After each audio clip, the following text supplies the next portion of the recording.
All right, we're back. Mm. All right, so we have two problem sets today. Let's go get them. Let's see. This would be 15 and 16. All right, so we're going to do those right now.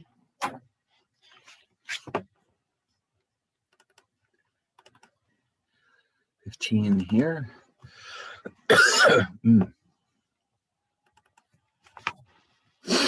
Let's say this is 16.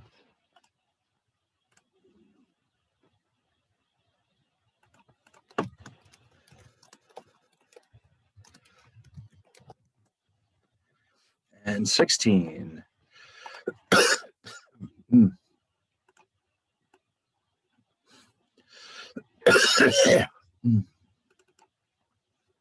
All right.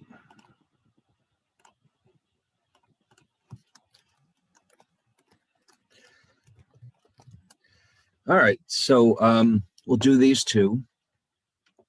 15 is about perfect competition. 16 is Monopoly. And, ooh, sorry about that.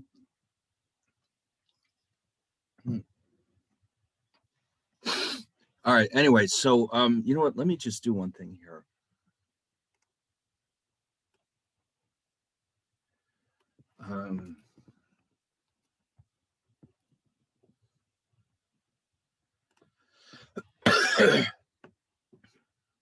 So we have in Blackboard. Now, I'm not by any means an expert in Blackboard. In fact, I'm pretty bad at it. But what I tried to do here, and I have no way of knowing if it worked or not, is I created in Blackboard.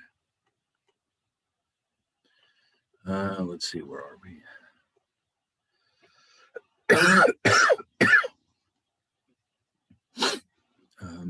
Wait. Here, I think right there we go. There should be somewhere in your copy of Blackboard. I have what's called a grade center.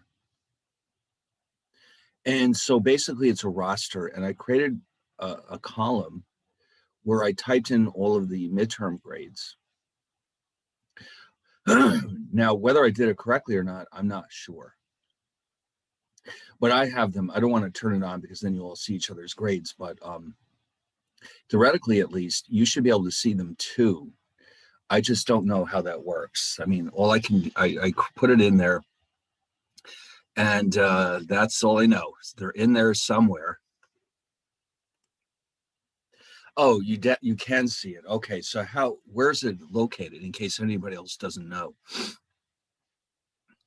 Well, it was how did you find out? I logged into Blackboard and then it pops up as a notification under like the graded section. Okay. That something was graded, and it brings me right to the class where you see the midterm. All right. So in other words, I don't have to do anything else but type them in there. Okay, that's good. Wow. I had no idea my voice is going to be like this today. I don't know what the hell is going on. I'm not sick or anything. I just can't stop coughing. So anyway, well, that's good to know. All right. So that means I must have done it correctly. Now, did it notify you, or did you just look just in case it was there? I was just going into Blackboard because I go in every day just to see what's. Oh, I see. All right. So you just happen to be looking at it. All right. Yeah. I wasn't sure how that worked. All right. So that means everybody else, you should go look because they're all there. And somewhere in your Blackboard, there's a place where it hides your grades. And so they're there. You can look.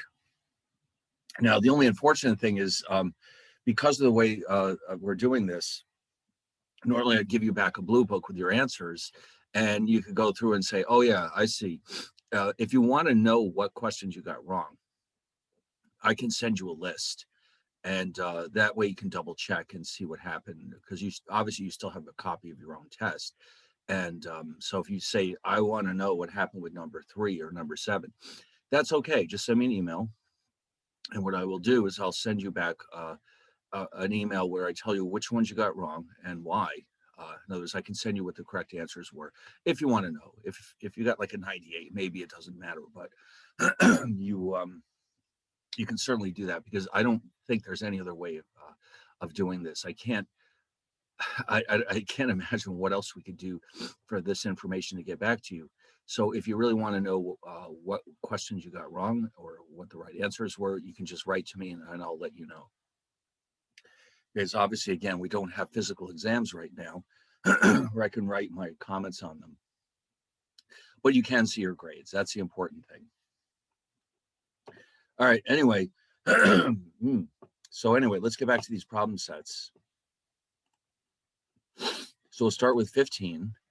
And so these are, of course, perfect short fill-ins, and then we'll get some graphs going down at the bottom. All right, now the first one says, what are 3 key characteristics of a perfectly competitive market?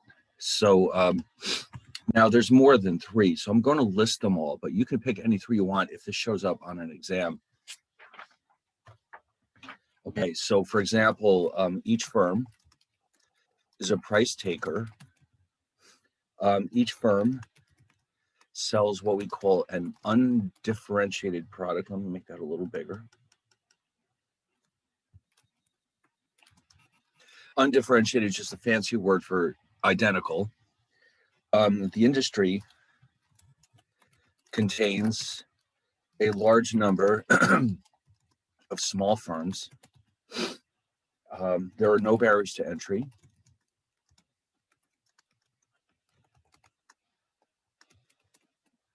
And all firms have access to all information. Those are the basic requirements for perfect competition. You can rewrite these slightly, but those are the basic concepts that we need to be familiar with. So,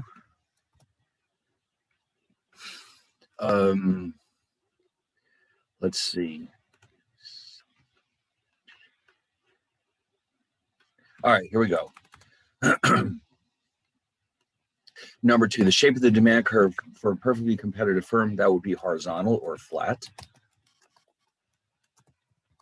Okay, that's one of the unique things about perfect competition. And then what is the shape of the demand curve for the perfectly competitive industry? The key detail there is here it's firm and here it's industry. And so for the entire industry, it's the normal downward sloping demand curve. Okay.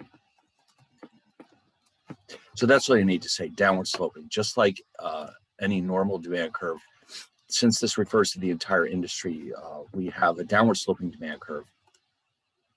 So now how's marginal revenue calculated?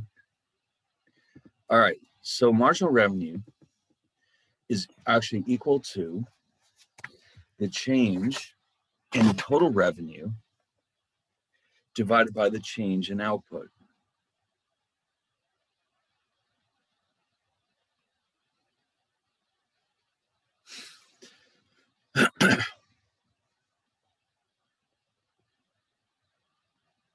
This is the change in total revenue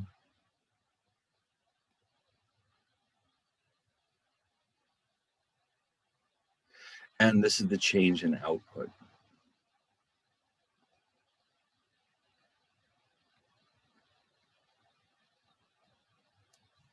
Okay, so it basically represents, if you want to be more precise, you should write it like this, because that's asking how it's calculated, but MR represents, so I'm just going to throw this in here, not that the question asks for it, but I'm going to throw this in here. Marginal revenue represents the additional revenue received from selling one more unit of the product. So that's what it actually represents. But the calculation, what you have here, MR equals delta R, a delta TR over delta Q. That's all you need. All right, now does a perfectly competitive firm have any control over the price that it charges? No. That's why it's said to be a price taker. must charge the same price as everybody else in order to avoid going out of business.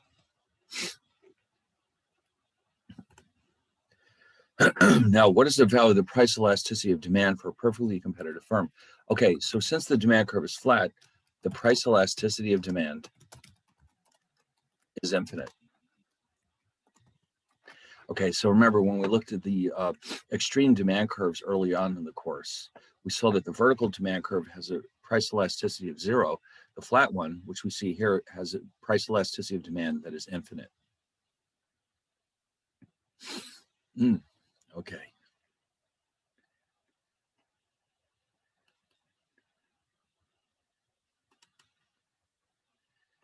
All right, now what is the relationship between the price and the marginal revenue for a perfectly competitive firm? All right, in this case, they're equal to each other. And you can see why, because if you charge everybody the exact same price, every time you sell one more unit of the good, the amount you're bringing in is equal to P. Okay, you're not cutting the price to sell more units, therefore P must equal MR.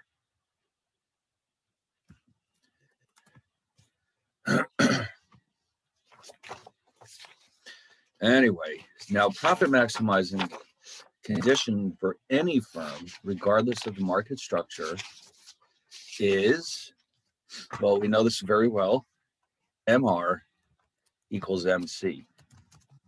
Okay, one of the most important results in economics, MR equals MC, is where we want to produce our product. Now here, where does the marginal cost curve intersect the average total cost curve? I'm just going to draw a little sketch here, not that you have to do this, but you recall that when we drew all these curves, average total cost is sort of like U-shaped, and marginal cost, by definition, cuts through at the minimum point on the ATC curve. So therefore, marginal cost curve intersects the average total cost curve at the minimum point on the average total cost curve.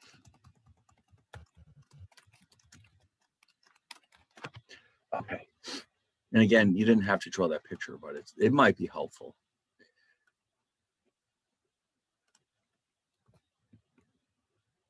Now, the same thing is true of the average variable cost curve, by the way. If you want to bring those together, you can see that much more clearly.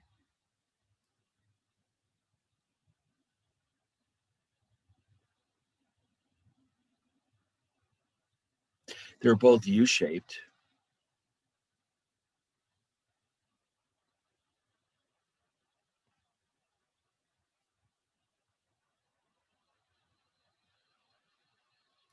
And the MC curve cuts through both of them at their respective minimum points. So you could say that the marginal cost curve intersects the average variable cost curve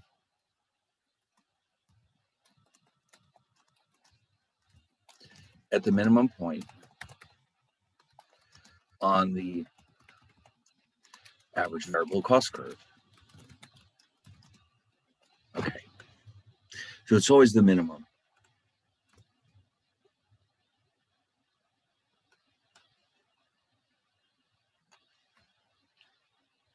Okay, now what about this one? Average total cost minus average variable cost. Well, keep in mind too, that average total cost equals average fixed cost plus average variable cost. So that implies algebraically that ATC minus AVC equals AFC. So the correct answer is AVC, AFC rather. Okay, so in other words, if you're looking at these two curves, the thing that keeps them apart from each other and prevents them from combining or crossing is that we have AFC that separates the two. So there's never going to come a point where they touch each other, or certainly they never cross. And that's why, because average variable fixed cost is separating the two of them. And of course, you notice too that as Q increases, average fixed cost is dropping. So therefore the gap between the two curves is shrinking, and they're getting close to each other, but they'll never actually overlap. All right. Break-even point. Now, this is actually true for all firms. I guess I shouldn't have written it like this, but the break-even point occurs when P equals ATC. All right, when the price is exactly equal to average total cost, you're said to be breaking even, which is the same thing as saying zero economic profits. All right. Now, the shutdown point, on the other hand, is AVC. That's the lowest the price can go, and yet we can still stay in this industry. All right, it's just anything below that, we may as well shut the doors, because we're actually losing money on every unit that we sell.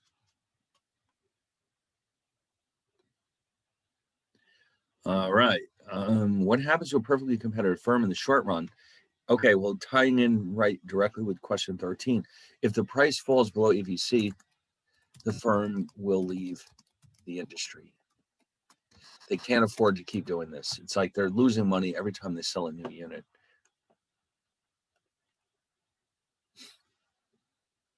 It's like, imagine you're producing cupcakes, and the average variable cost is $1 each, and the market is so competitive that you have to sell them for 50 cents each. You might as well stop making them, because you're losing money every time you sell another cupcake. Oh, okay. So if perfectly competitive firms are earning positive economic profits, what happens to the supply curve for the industry? More firms will join the industry. So the supply curve will shift to the right. Okay, so again, let me draw you a little picture.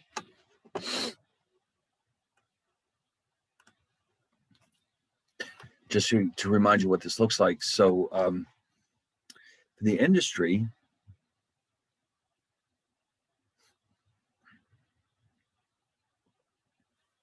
we have the normal supply and demand curves that you're used to seeing. This is the firm.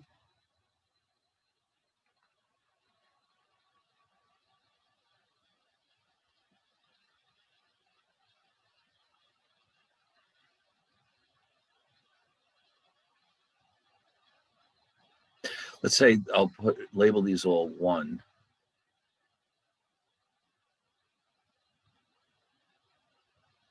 Now, you don't need all this. In fact, it doesn't even ask you for a picture. You didn't really need all this detail, but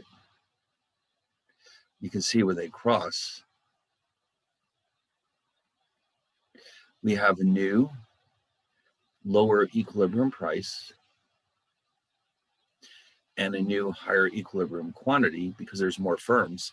But unfortunately, for the individual firms that remain behind, or actually the original firms that were already there, their price is now lower.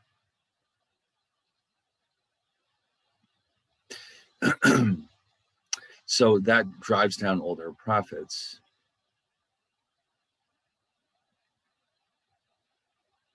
So let's say they were making money before.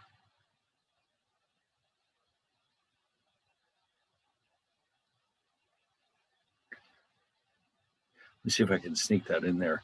Suppose this is what we had before.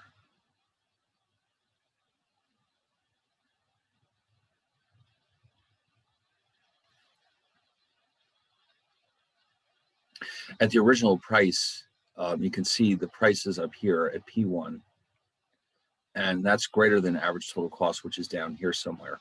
But now, all of a sudden, yeah, look at that. This is where the price is being determined. This is where MR equals MC, but unfortunately, the price here only equals ATC. So this is the break-even point. Anyway, so that all of that detail wasn't absolutely necessary. All we really needed to know is that more firms means the supply curve shifts to the right. And that, of course, reduces the profits of the existing firms. And that is exactly what we expect to happen if people find out that we're making money, because they want to do the same thing. Like, it turns out that like food trucks. You know, in Manhattan, they have a lot of food trucks. If it turns out that that's a very profitable business to be in, you'd expect to see more food trucks and lower prices for everyone.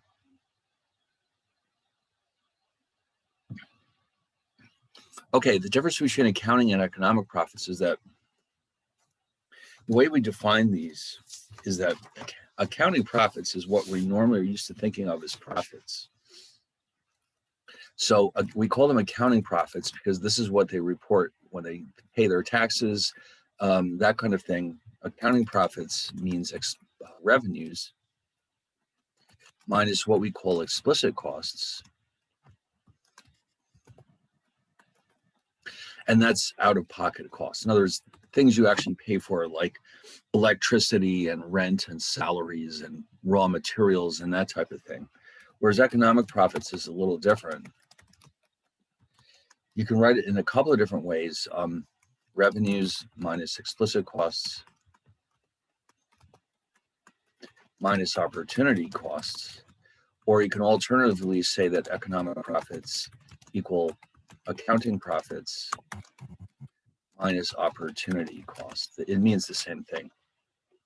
So the difference between the two, when you come right down to it, is that economic profits include opportunity costs, while accounting profits do not. And you can see why. I mean, calculating opportunity costs is a very tricky thing to do. And as far as, you know, like taxes and other considerations, they do not take into account opportunity costs. This is what they're making on a paper. And so the opportunity cost just refers to the idea that you might be better off using your resources for something else. But on paper, you're making accounting profits. Okay.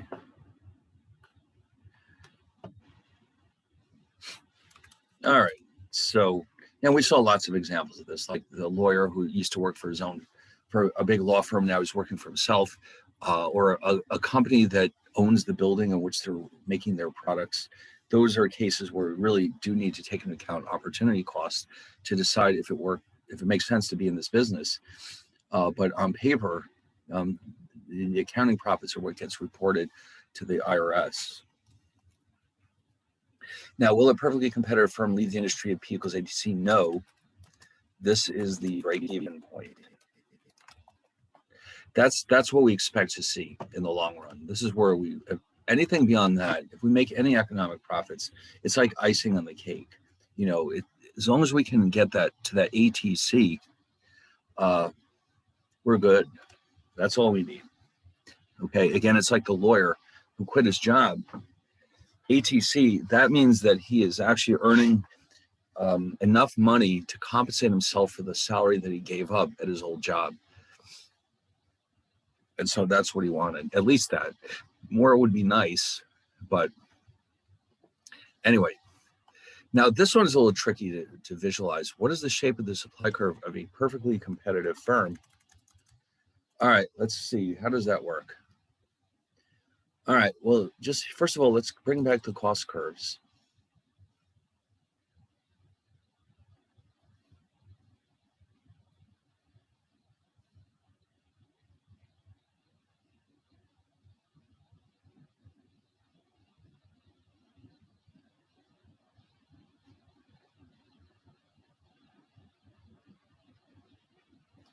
Okay, so the logic here is this. There's any number of potential demand curves that we could face. But the bottom line is at any price below AVC,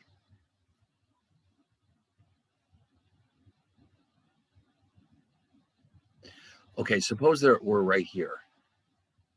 This is the shutdown point. If the price drops below this, we will go out of business. If the price goes above, what will happen is the demand curve will keep shifting up. And so, for example, what if the demand curve is here?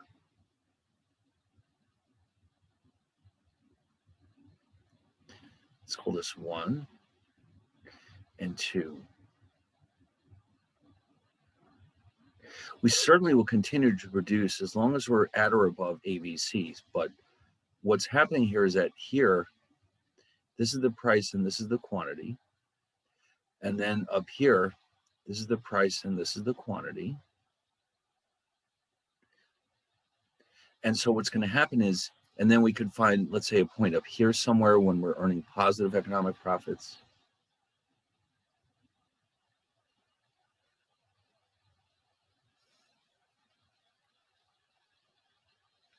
And that would correspond to a Q3 right here.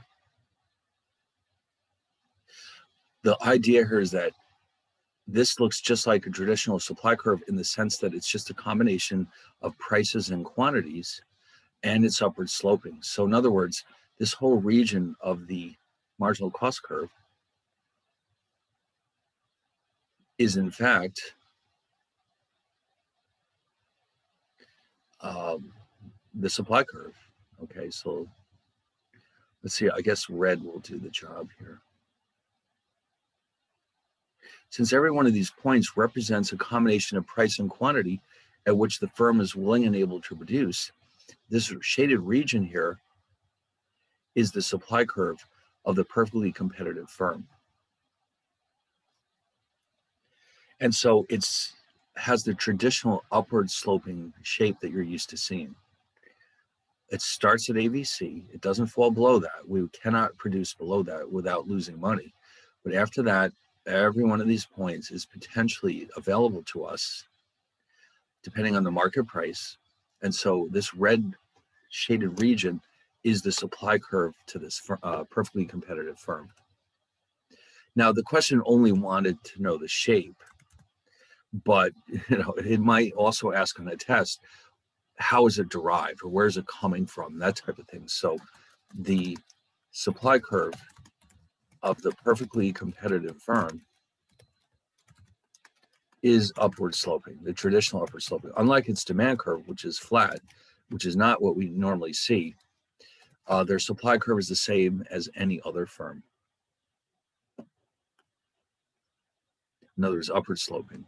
The more the price goes up, the more output we're willing to produce. It's that simple. All right, now think about this. What would happen to a perfectly competitive firm that raises its price above the price charged by its competitors? It would lose all of its revenues as customers would shift to other firms. Or I guess I could say would buy from other firms. And you can't blame them. I mean, why would they pay more for a product? It's the same thing. Everyone's got it. Why would you pay more from one seller than another? It's all the same.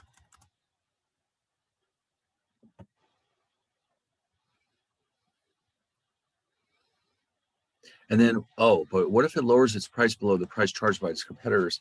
It would then needlessly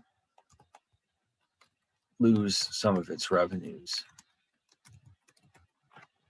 And the reason for that is because we're assuming that they can sell their entire output at the same price as everyone else. It doesn't do them any good to sell it at a lower price because then they just lose revenues. Unlike in any other case, lowering the price might increase your sales a lot. But here, that's not going to happen. Okay, it's just, you'll just be selling all your units at a lower price.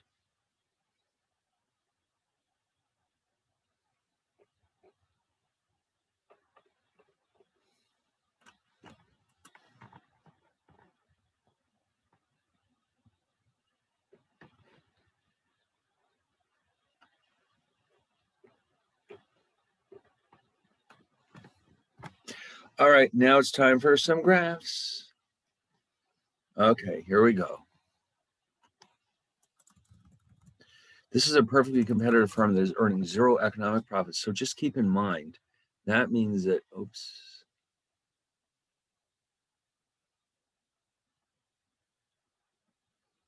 P equals ATC. Just remember that. That's all you need to remember. The rest will take care of itself.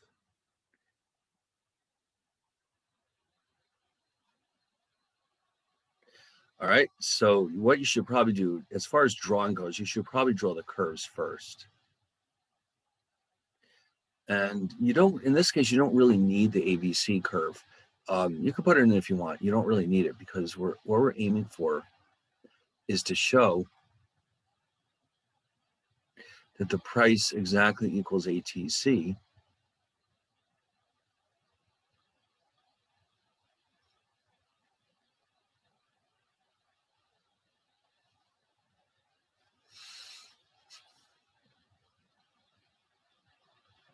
The star just means that's the optimal output.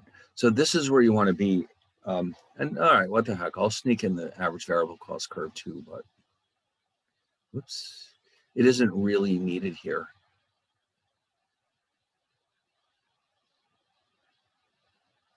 The key detail is right here, this point. That's where we are maximizing our profits, and that's, we can tell we're breaking even because at that point, P equals ATC.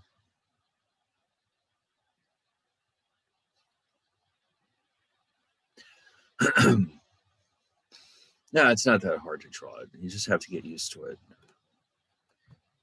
Now, nobody expects you to be a Picasso or anything, but as long as you can show the basic shapes, that's all we need.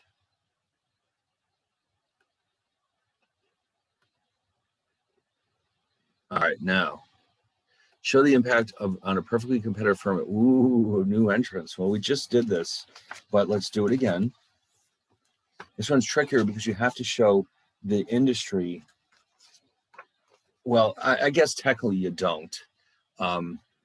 It's understood, as long as it's understood that more entrance lowers the price, you could get away with just showing a lower price for your product. So we'll start out, and it doesn't really matter where we start. You don't have to be breaking even. Anywhere is fine. So let's say that we're actually earning profits, and that attracts new competitors. Let's say we're here.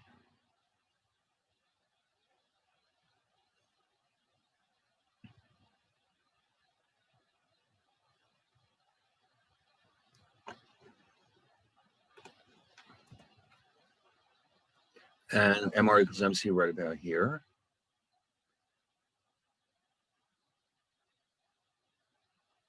I'll call that 0.1. And then along comes a bunch of new competition. And the price drops.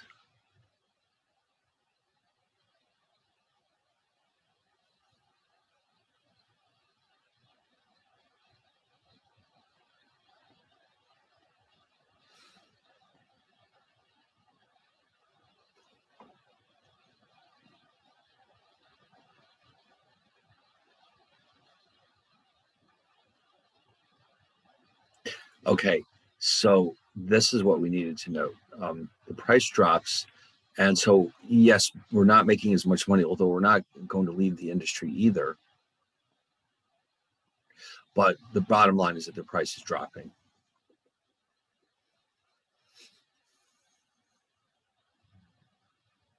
And then in part 3, we're being asked to demonstrate the supply curve. Now, of course, I've already done that, but I'll draw it again anyway because it's fun. It's good practice. So again, what we're aiming for is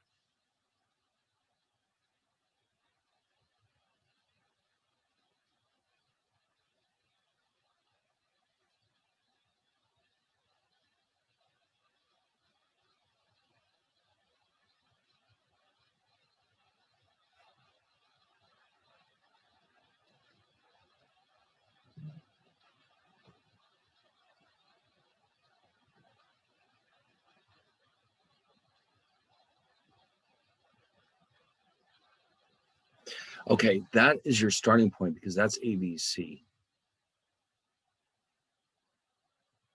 After that, all of these points are equally valid. And you don't necessarily need all of these.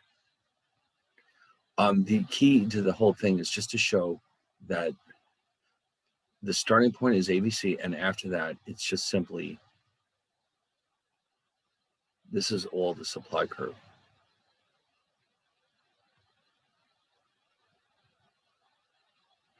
So that's our supply curve in the short run.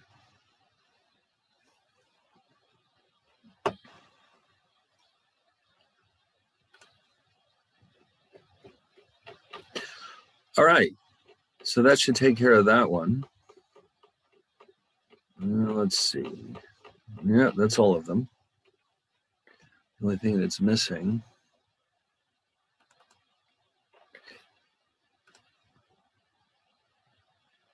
it's really ridiculous to me that they don't have page numbers by default. You have to ask for them. All right, there we go. All right, so that one's done.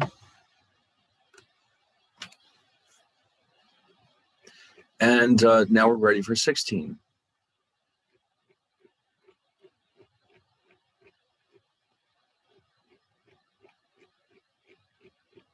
Okay.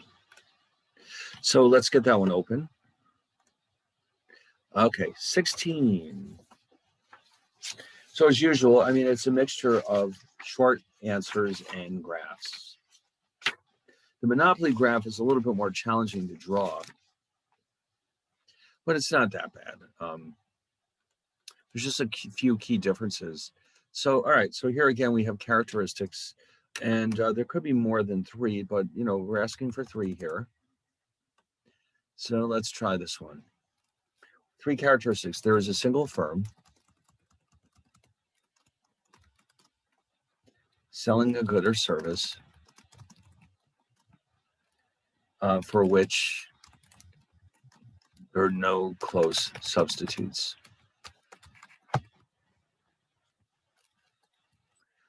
Entry into and exit from the industry is costly and difficult and may be impossible. If there's a patent or something like that, it would be impossible. And then finally, the firm has complete control over the price that it charges.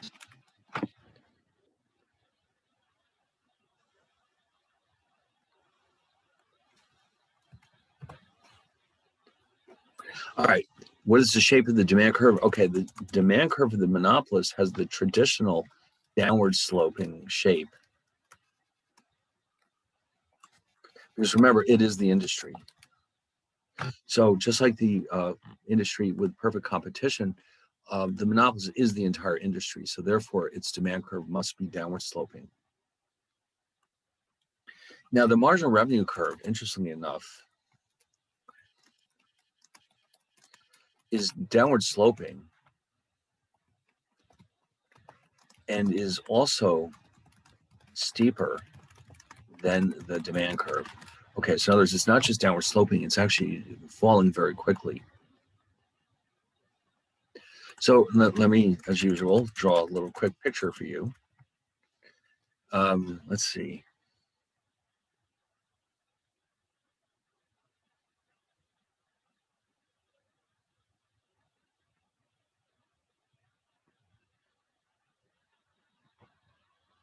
That would be a typical demand curve and marginal revenue curve for a monopolist.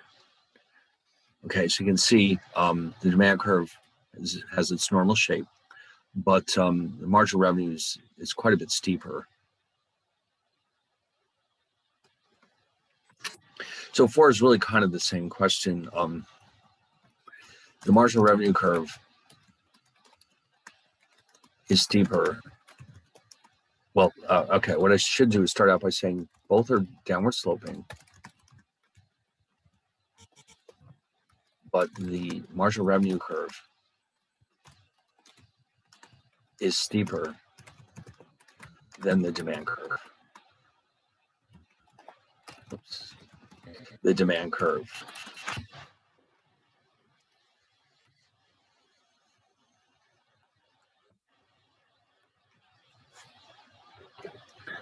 All right. And that's a typical example right there. Now, if you were taking a class like, let's say, an intermediate micro, you could go through this and analyze this with equations. We're not going to do that here, but if you were to do this with equations, you would see that if the demand curve is a straight line like it is here, the marginal revenue curve is actually exactly twice as steep. Okay, it's not just steeper, it's actually twice as steep. But we don't need to do that for here. For our purposes, it's enough to know that MR is steeper than D.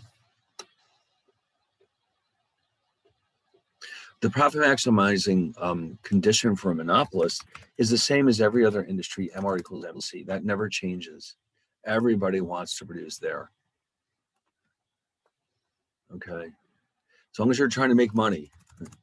Now, if you're a government agency, I don't know, it's hard to say, but for a profit maximizing firm, this is where you want to be.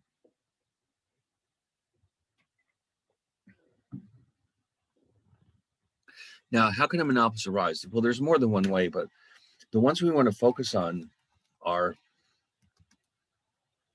a firm can have complete control over an input that is used to produce a good or service.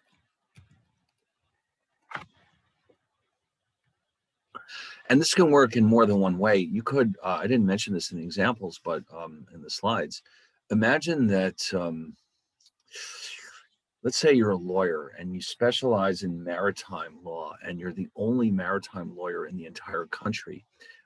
For some reason, then you would have a monopoly on this providing maritime law services. And so everybody would have to come to you and you would be the monopolist in that case. What else could happen? A firm may hold a patent or trademark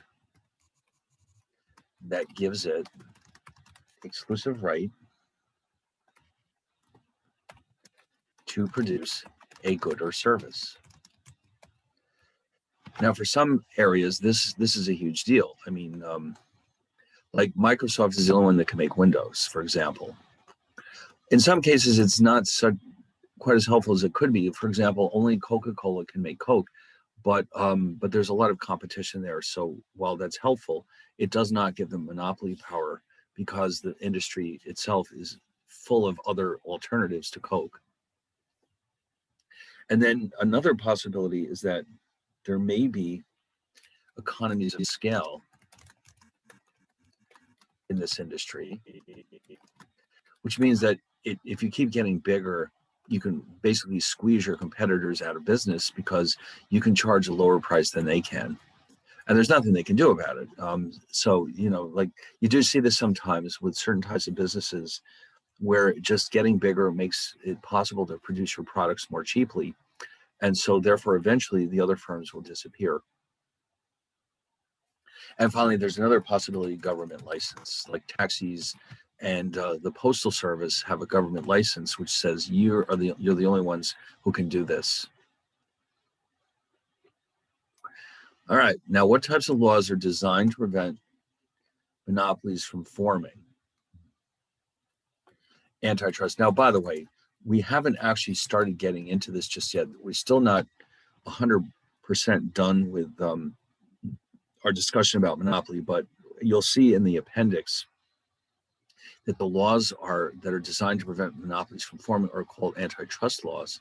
Why is that? Because at the turn of the century when they were written, it was common to refer to monopolies as trusts. Okay, in fact, you might remember President Teddy Roosevelt was often known as the trust buster because he was a big influence in getting these laws passed. So that's why the word is called trust, not anti-monopoly. It's called antitrust. Okay. Now, historical example of a monopoly in the United States, the ultimate example, of course, is Standard Oil. That's as close as we're ever going to get to a perfect monopoly. That was it. They were the only ones who had oil. And kerosene too, if you remember from the video, that was a big deal at that point in time. In fact, that's really how they got started. It was more the kerosene that was making their money than the oil.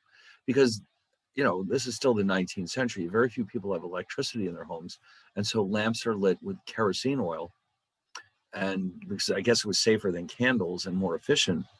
But eventually electricity became available, and so kerosene goes out the window, and before you know it, people are starting to get cars, and now suddenly it's the oil that's the big deal. That Rockefeller controls that as well. So anyway, economies of scale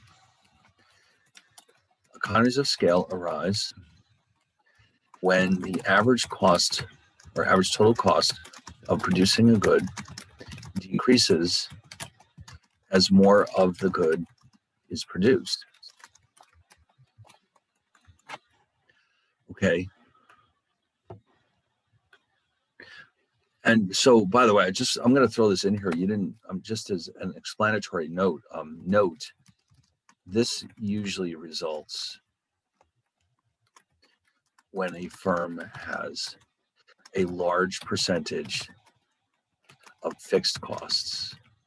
Okay, so just in other words, to visualize why this is happening, once you've covered your fixed costs, all the rest is just pure profit. So, that's why this is happening for the most part. If you can visualize companies like this, like U.S. Steel, they have to spend a fortune on equipment, but once it's in place, then they can make as much steel as they want, and their costs do not go up very much. All they have to do is pay for some of the raw materials.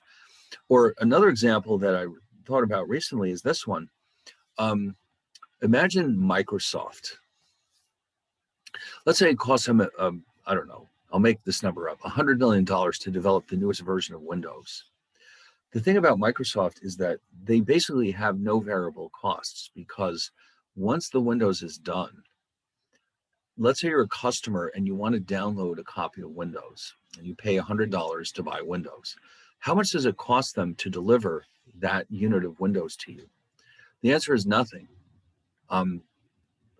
It's literally no cost to them. So once they've sold enough copies of Windows to cover their fixed costs, all the rest is just pure profit. So as they keep expanding their size, they will be in a better position to take advantage of this. And so their profits will grow like crazy. And so they want to get as big as they can. And even if that means giving away inexpensive copies to students, which they do, their job is to get big, because that's how they keep competitors out of the market. Okay, because they have such a cost advantage that the others are not likely to compete with them. All right, anyway, 10. Oh, whoops, sorry, 10 is already down there. Does a monopolist control the price that it charges for good? Yes, of course. Absolutely. That's, one of the nice things about being a monopolist. You decide what you're going to charge. First degree price discrimination, this means this occurs when a monopolist charges each consumer the maximum price that he or she is willing to pay for the good. All right, now that's not easy to do, but if they can pull it off, then that's going to be their first choice. Now, second degree, this refers to, or this occurs when a monopolist charges different prices for different quantities of a good. In other words, the monopolist offers quantity discounts. Now, this is, of course, how places like Costco make their money. They're basically able to buy up large quantities of products, and then they can pass along the savings to you, the consumer, but you're required to buy relatively large amounts of the product. You can't just walk in the door and buy a single can of tuna fish, for example. If you want tuna fish, you either have to buy large cans or else buy a package that contains, let's say, 6 cans in it. They're not there to sell you small amounts, because that's not how they make their money. And if that's not what you want, then you don't belong to Costco. But if you are in a position to take advantage of large quantities, like if you have a big family, then that's how you can save a lot of money, and that's how Costco makes their money. Now, third degree, this occurs when a monopolist charges a different price of different groups of consumers based on their price elasticities of demand.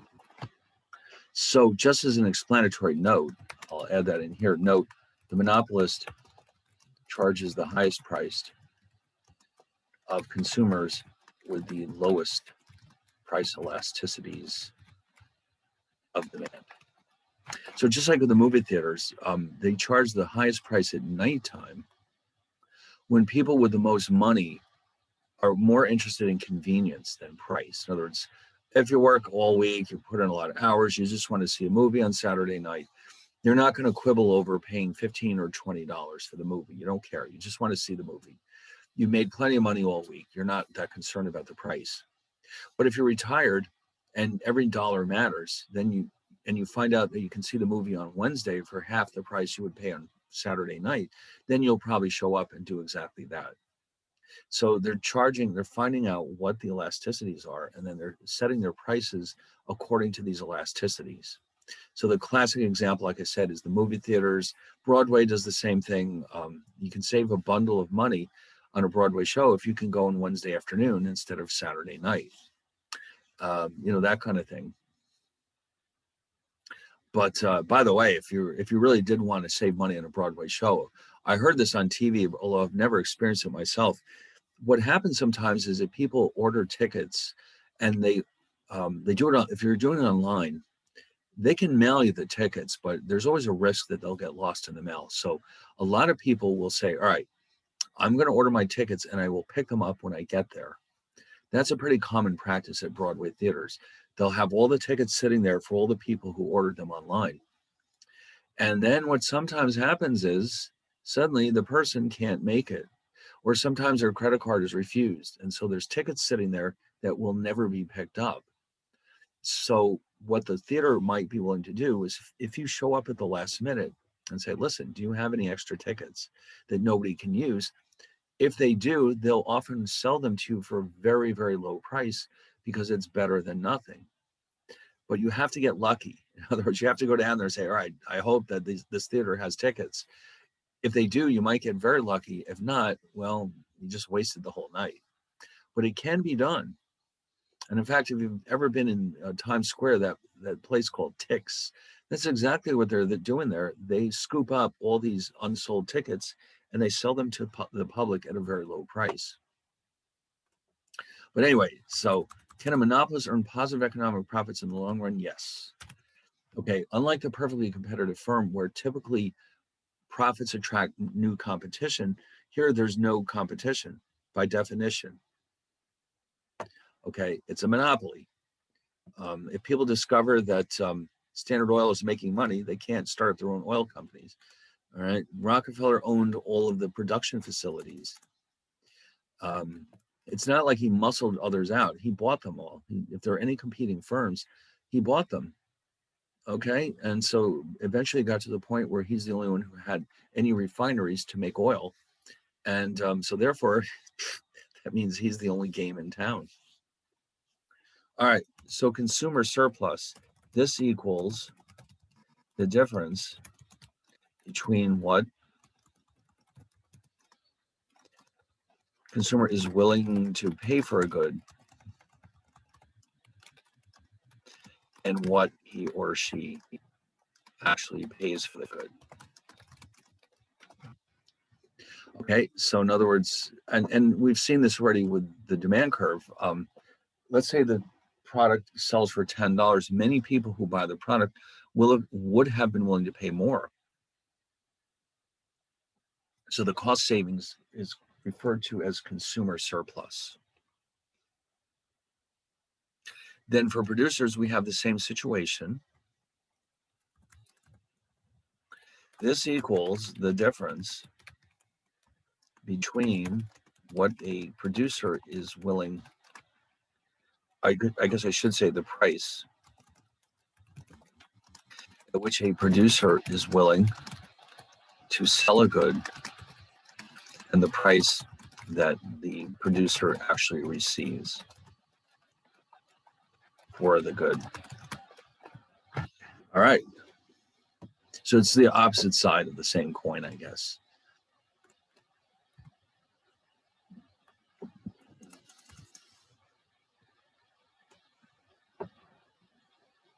What is the relationship between the price charged by a monopolist and the price charged by a perfectly competitive firm for the same good? The monopolist charges a higher price than the perfectly competitive firm.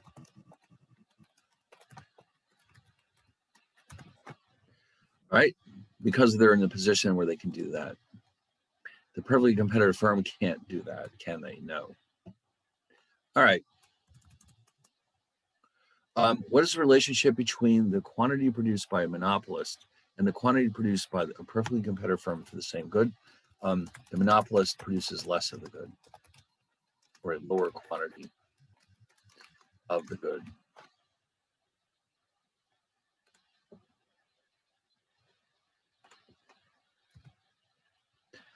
Okay, an example of third-degree price discrimination would be an example of third-degree price discrimination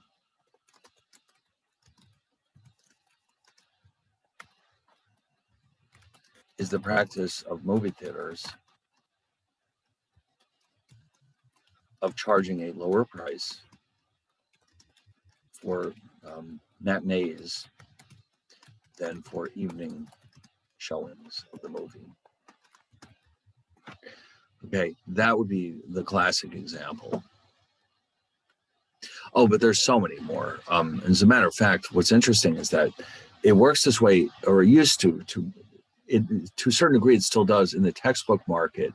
It used to be that before the internet came along, and when you had to go to a store to buy a book, what publishers would do is they would charge a very high price for a textbook in the United States, and then they would sell it for a much lower price in foreign countries, because the people in the foreign countries couldn't afford to pay such high prices. So the publishers thought, well, you know what, we'll charge a lower price in the foreign countries because that'll still bring in more money than if we charge everyone the same price. The people in these small countries won't buy them at all. So not now, it's a little harder because of the internet, but because the idea here is that they have to be able to keep these markets separate from each other. In other words, you can't allow a situation where people who have a matinee ticket can sell it to other people for the evening showing. Otherwise, all the profits would go into the pockets of the people who did that instead of the movie theater. All right, second degree price discrimination. An example of this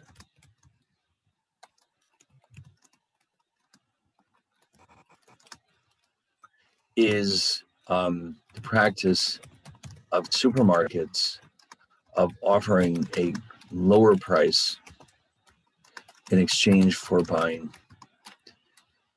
a higher quantity of goods. In other words, for example, you see this all the time. Like they'll say, all right, ooh, guess what? Just this week, normally the 2-liter sodas are $1.50, but this week you can have 3 for $4, let's say. That would be second degree price discrimination. And they do that fairly regularly, but only certain products, if you've noticed. There are certain products where they're constantly being put on sale, and other products that never go on sale. And I'm sure it has something to do with the price elasticity of demand. And they know this from long years of experience, how to adjust the prices of these products, because just out of experience. Like, for example, corn. A can of corn is never going to go on sale for some reason, unless the manufacturer decides to have a promotion. But then sodas are frequently on sale, and soups are often on sale, and there's other products that are often on sale, and there's others that are never on sale. So they know what they're doing. Okay, supermarkets have a very low profit margin, so they have to know what they're doing to avoid going out of business. Okay, now I notice here there's some questions down here at the bottom. We haven't gotten to these just yet. Okay, so we'll save these until after we're done with this chapter. What I'll tell you what I'll do. I'll post what we still have here. I'll title it "Partial Solutions" or something like that. We're going to have to save the rest of this, I guess, until Monday, Tuesday rather, because we haven't discussed this part down here just yet. This is our discussion about antitrust and market power. But we can do this graph though. A monopolist is earning economic profits. So, and then when we're done here, I actually have a video that I'd like you to see, which explains more about price discrimination, which normally is only practiced by monopolists because they're really the only ones that have the power to do this. All right, so the monopoly graph is a little bit more challenging than perfect competition, but ultimately it's the same logic. So let's say here's my average total cost curve.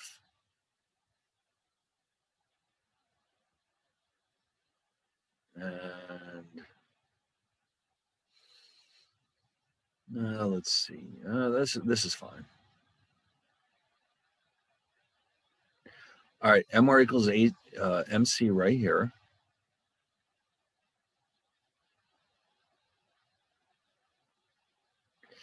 Now, what's different about this one is that the price is not coming from here. It's coming from the demand curve. Once we've established the quantity at which MR equals MC, the price comes from the demand curve. And in this case, you can see as well that since this is my average total costs, the shaded rectangle represents my monopoly profits. So profits equal the quantity times the per unit profit. And that's the shaded rectangle.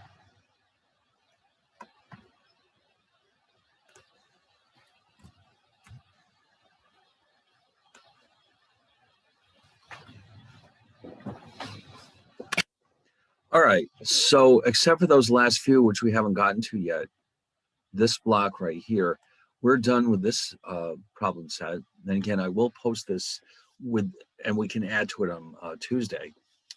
But in the meantime, I do have this interesting video which helps us understand more about price discrimination. And then on Tuesday, we'll get back into our discussion about monopoly, and most likely we'll have time to move into the next chapter, which is our discussion about monopolistic competition, which is, again, a mixture of both monopoly and perfect competition. Now, in fact, it turns out most industries actually are more or less monopolistically competitive. So, all right, we know that perfect competition is actually quite rare in practice, as is monopoly. Oligopolies typically are reserved or restricted to a few very industries with a few very large firms like steel and aircraft and cars. But so the majority of the companies out there are probably in this category of monopolistic competition, and we'll see how it's different than what we're seeing here. All right, so but price discrimination is an extremely interesting area. There's a lot more ways than the ones we've discussed where the monopolists can find clever strategies for maximizing their profits compared to simply charging everybody the same price. All right, so let me get this thing out and let's check it out.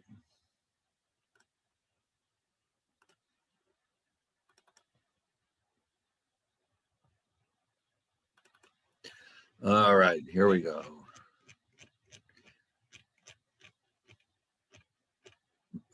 No, here we go. Price discrimination. Okay, great. Let's throw this up there. And let's check this out.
Wow. So it makes you think when you go online that maybe those prices are not the same for everyone. They know what they're doing, don't they? Or, and, in some cases you expect it, like when you look at prices for hotels, obviously it's more expensive to stay on a Friday than a Wednesday. So, they have to figure out how to determine the maximum price they can charge for each night of the week. And they do change, and they will change periodically depending on how many people have signed up for the hotel. And the same thing with airlines and the same thing with cruises. The prices will adjust regularly because they're trying to basically squeeze in as many dollars as they can, and they have their little strategies for doing that. Like for example, with a cruise, the worst thing in the world to a cruise line is to have empty rooms because it's just a complete waste. So what they'll do is, as you get closer and closer to the departure date, what they'll start doing is offering very nice discounts. And people who know this can wait till the last minute to sign up for a cruise and save an awful lot of money, assuming that there are rooms available. And this is all possible because of the internet. So consumers can continuously monitor these prices, whereas the companies can continuously change them based on the information they have about the consumers. So it appears that for certain industries, price discrimination is becoming more and more prevalent just because there's so much more information available than there used to be about consumer preferences. So it's a very interesting area. And so I thought they did a good job of summarizing what this is all about. But remember, ultimately, this would not be possible unless different consumers had different price elasticities of demand for the product that's being sold. So, like the one I did forget to mention was seniors often get discounts compared to younger people. And of course, a lot of that has to do with the fact that seniors might be more sensitive to changes in prices because they may be living on fixed incomes. So, yeah, it's a nice thing to do to give them a discount, but it also is effective in terms of profits. All right. Anyway, so it looks like we're out of time here. So what I'd like to do is finish up chapter 16 on Tuesday, our discussion about monopoly, and then we can finish up those last few questions on the chapter 16 problem set before we continue with chapter 17, which is monopolistic competition. So unless there's any last minute questions, I think we'll stop right here, and I'll see you all on Tuesday.